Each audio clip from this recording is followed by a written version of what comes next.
Good morning. Great. How are you? I'm good, thank you. So I'm excited to taste your project. I have to admit, I don't know very much about 314, when you started it, where the grapes are actually from, because I've noticed that the Cabernet Franc and the Malbec from Irrational are from San Juan, and then the other two reds are from Mendoza. And the Chardonnay, we've just inputted it for now as Argentina, but maybe it has a more specific appellation.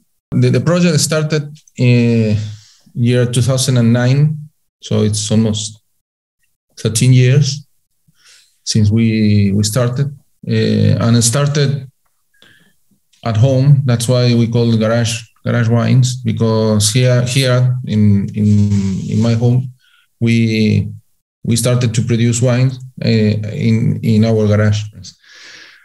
So we started here at home in year 2009 with my children.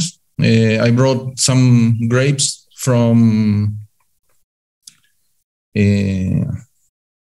Lulunta. It's a place in the first growing area nearby by the city of Mendoza, in Luján de Cuyo. Very old vines, and I brought 3 beans of grapes, crushed, and we fermented in those 3 beans in 4 open barrels, here at home. And we make it because we started like a joke at some, or as a, not a joke, but as a playing like a kind of game, because they were young. I missed many of my children's childhood at some point, because going to the school here, harvest happens at the same time children began the school. So many times I lost the first days in the school, or going to Vinexpo, for instance, is every other year, and it is in Father's Day. So I missed half of the Father's Days with my children. So it was very complicated, and I want to tell them how important it is to make wine at some point. So I brought some wine here, and we were working together. I left the directions in the refrigerator in a sheet, and they were doing punching down and taking temperature, measuring density, and they saw how the wine is made. And so after more than 20 days of that, then I brought a small press in my truck, and we press the grapes, the juice on the new wine. We have a very nice barbecue at home, because we were celebrating that we have our wine, and we put it in the barrels, and then we bottle it. Well, everybody were happy, and my daughter, she was studying at that time graphic design. Mm. Now she's a winemaker, but at that time she was starting graphic design. And I told them, well, we have 3 barrels. Let's bottle it and make and put a label and do something. So that's why 314 start, or 314, because my last name is Pi, like the Greek number. 314. So 3.14. Yes. And we had a lot of bullying in the school because of our last name, very short. And so we decided, okay, we will make something nice with our last name. So we put it 314, which means 314. Because we were 3 of us, so myself and my 2 children. And that's the way it started. It was very we started very light at some point. No, when the wine was okay, it was very nice. We sell the wine to the neighbors here and in the neighborhood.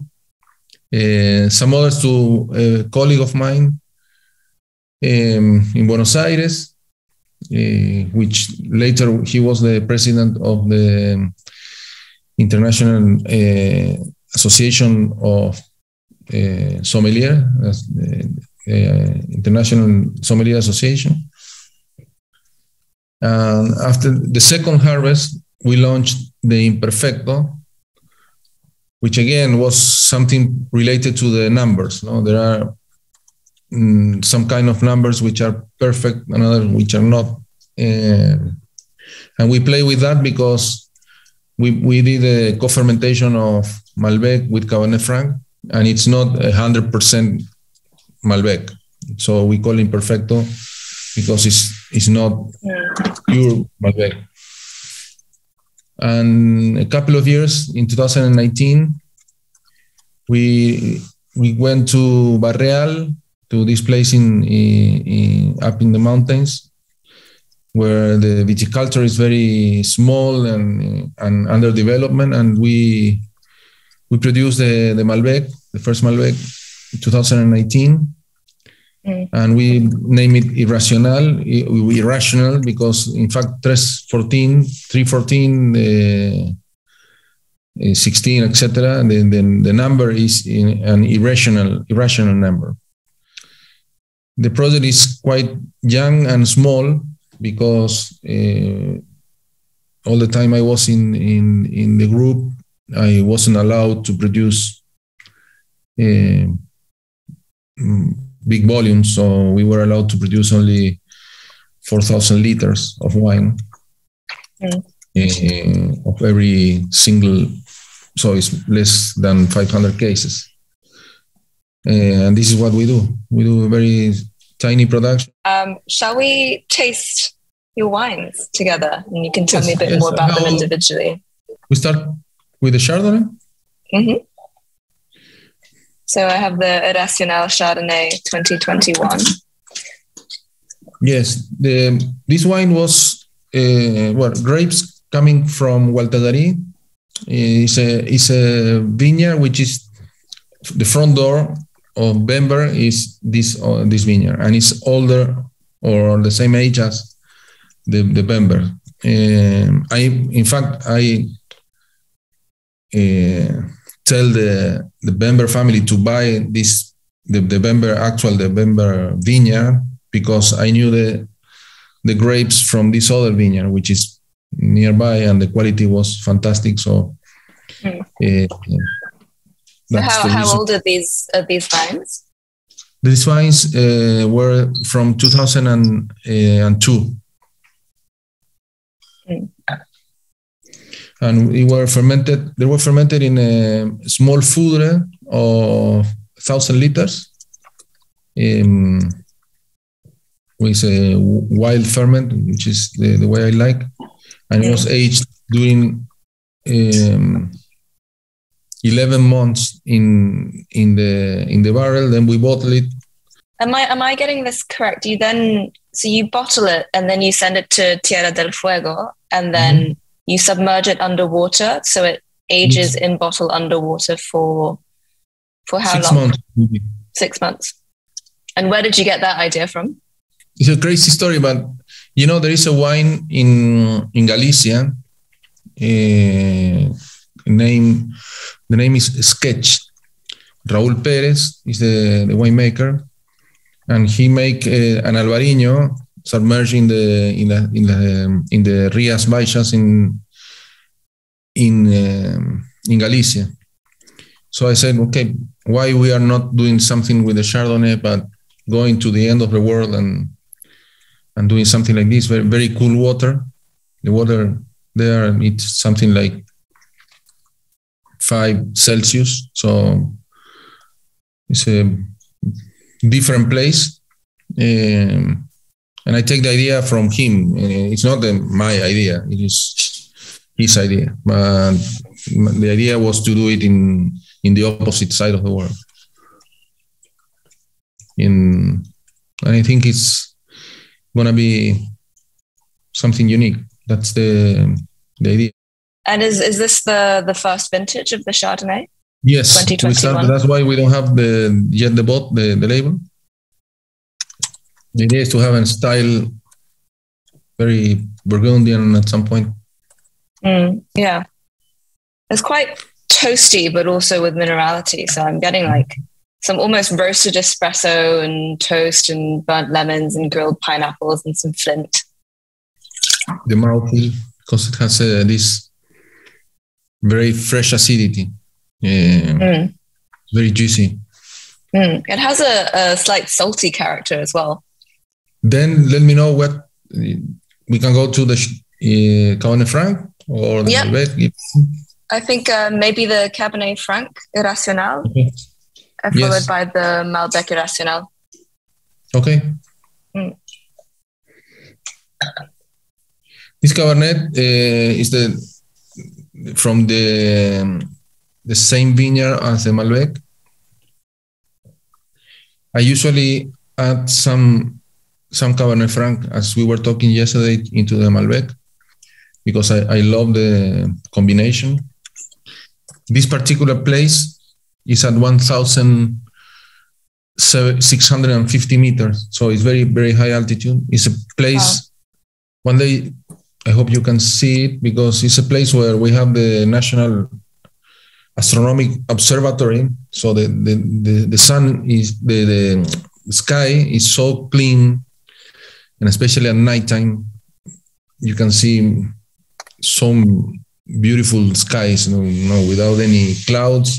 In where the vineyard is located, you can see the Aconcagua, which is the highest mountain in America, North South America.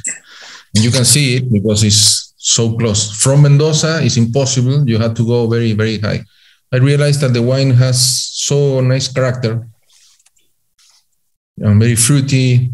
Lovely peppery peppercorns, like herb notes on the nose, like some thyme. No, in fact, we fermented in 2 concrete eggs because the vineyard has in the plot of the Cabernet Franc, it has 2 different type of soils. So we fermented separate. And then we made a blend in the food. Actually fermented in concrete eggs, or you fermented all of it? No, fermented full and pressed, because we had to, the poor soil, the grapes were ready earlier than the richer soil. So we had a delay of about 10 days. So we had to ferment it by separate.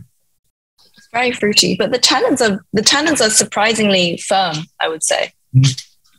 Surprisingly grippy. It's quite structured, quite savory. But it's very, very young as well.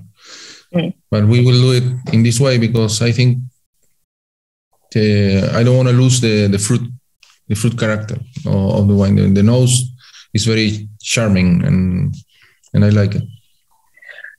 Okay. I have the Malbec, and the Malbec is from 2020. That's correct? Yes. And this wine was aged during 18 months also in food, and I use very few barrels, only for the 314 and Imperfecto, but Irrational, everything is in foudres. These are foudres from this French cooperage named Vicard. And you said Malbec, and it has in the vineyard some Cabernet Franc as well, but it's mostly Malbec. It's also very perfumed. A bit more richer purple fruit, some mulberries, spiced cherries. And I think you get slightly more oak notes, but still very subtle, yes, sort of a bit of like mint chocolate. It's because it's 18 months compared with the other one, which was only 9 months, the half of the aging. It's much more soft and round and caressing and supple. That's the Malbec way, which round, and this one has a grippy tannins as well, and it's very unique for the place. I think it tightens slightly at the finish, but the middle is still very round and soft. And it's very juicy because the acidity is very nice. It ripes very quick, so you have to be very careful in the place because you have a lot of radiation and very nice spread in temperature between day and night. So probably you have 30 Celsius in the day and 12 Celsius at nighttime. So it's getting very cold because we are very close to the big mountains. I had a question. Do you have any plans to start making Cabernet Sauvignon as part of this range or of planting it? Or do you think it has the same potential in these sites? You have the crystal ball.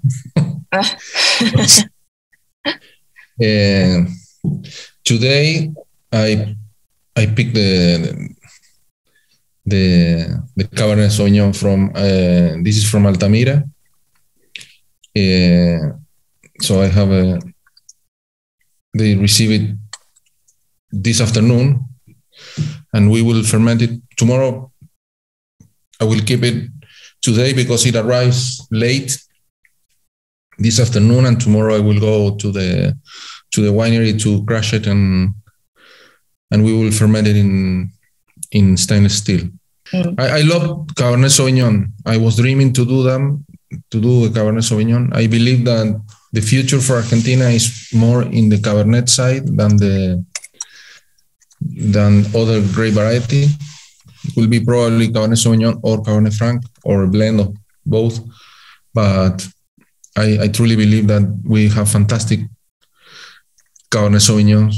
And in Altamira, which is a riverbed, very gravelly, I think the place is more than perfect, and we are getting, I think, beautiful grapes from there. Have you? What are your thoughts on Syrah as a varietal in Argentina? Is it also well suited to certain areas? Have you thought about planting and making Syrah as well? I made Syrah for many years in the San Juan province, and we do have, together with in the Peñaflor group, we have the Syrah Viognier. That, I don't know if you already tasted.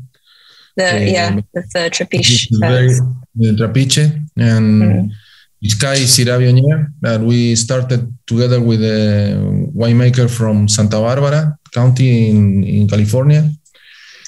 And he is very specialized in Syrah. So I said, okay, let's do it together, but I want to make it in the Gigal style, more Côte du Rhône, adding some Viognier. We started very, very, shy at some point with only 500 cases. And today we are selling almost from 500 to 5,000 cases. So we grew a lot. And I love this Syrah from cool climate. And obviously I like the co-fermentation together with Viognier. I think Viognier is a perfect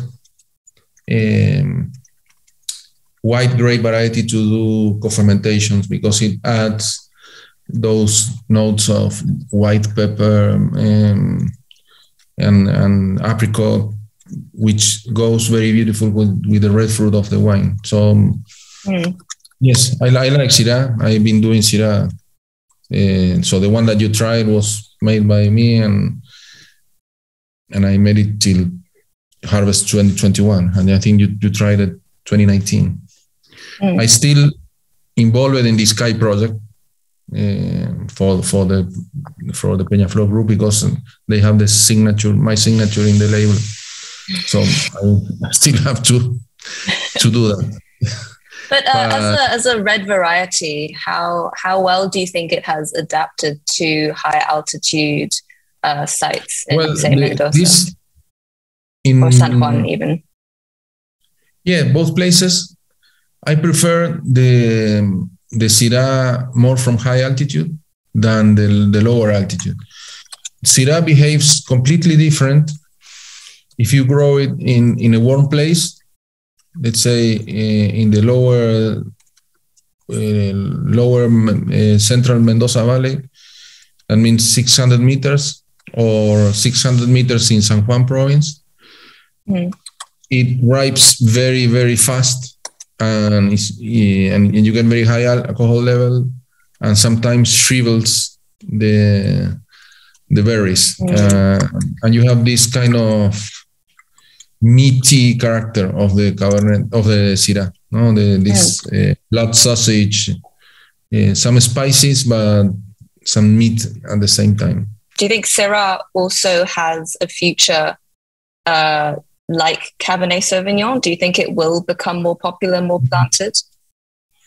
No, I don't think so, unfortunately, because we tried for almost 20 years with the Syrah and the Bonard as well. Like, they were the future of Argentina, but they are very difficult to have a classy wine. You will have it for everyday consumption. But we have I've been doing probably from my humble perspective, but we were doing fantastic Syrah, and we're still doing, like the Gran Syrah from Las Moras or the Iscay are, for me, very good. The one, I don't want to say the best, but among the best from Argentina. But people don't recognize yet Syrah as one of the classic red grape varieties, unfortunately. It's a shame. It's a shame. I like it. I like it a lot. Okay. Shall we move on to the Imperfecto Malbec? Back to the much loved varietal. So this is the 2019. This wine, as I told you, we started. This was from 2010, the first year. I bought at that time new French oak barrels, so I put the used ones in the 314, and the new ones goes to the Imperfecto. Grapes from Gualtallarí, co-fermented. It's a co-fermentation of 97% Malbec and 3% of whole cluster of Cabernet Sauvignon together in the same fermentation vat. Production is around, today is 6,000 liters, so it's less than 1,000 cases. New French barrels from a Burgundian cooperage, which is water bended the barrel, and usually it washed with this type of bending. You wash the tannins from the oak, because usually the tannins from the Gualtallarí area are quite strong, so you don't need to add extra tannins from the barrel. It's very perfumed, and I think you can get some of that high quality oak notes and sandalwood and licorice and nutmeg, and also very nice ripe blue and purple fruit. It has some caramel notes as well. This is a very polished wine. I think that the oak notes are evident, but it's very well rounded, very well crafted. Imperfecto. Yes. Imperfecto, yeah. Thank you. Yeah. I like it a lot. And last, we have 314 Tinto. Tinto de Garage is a wine that Tinto de Garage was the wine that we started, as I told you earlier, with the family. Grapes coming from my brother-in-law vineyard in Vista Flores. Furrow irrigation or flood irrigation, all vines from 1947, 48. So very, very old vines, naturally very restrained in the production. But this place, because it has this clay soil, has a very high water retention capacity, and usually the vines are more happy. I say that in restrained soils, the vines are a little stressed. But here we have plenty of water. They can drink water whenever they need. Daniel, what would be the appellation for this? Just Mendoza, or would you specify as we call it Vista Flores? Vista Flores. In the Uco Valley. And you see the type of fruit, it's another world compared with the Imperfecto. So it's darker, more mineral, more like some tobacco-y, like dark bitter chocolate.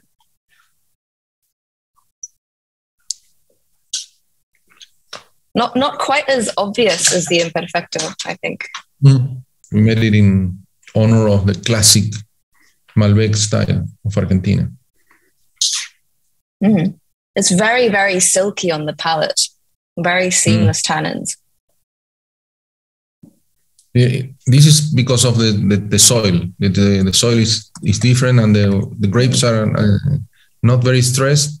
They're happy. I say happy vines. So there's no production of reactive tannins. And that's why I like the place, because it makes smooth wines. And let's say 13 years ago when we started, everybody were looking more into the Imperfecto style than this. And today people are coming back to the more silky, elegant style of Malbec.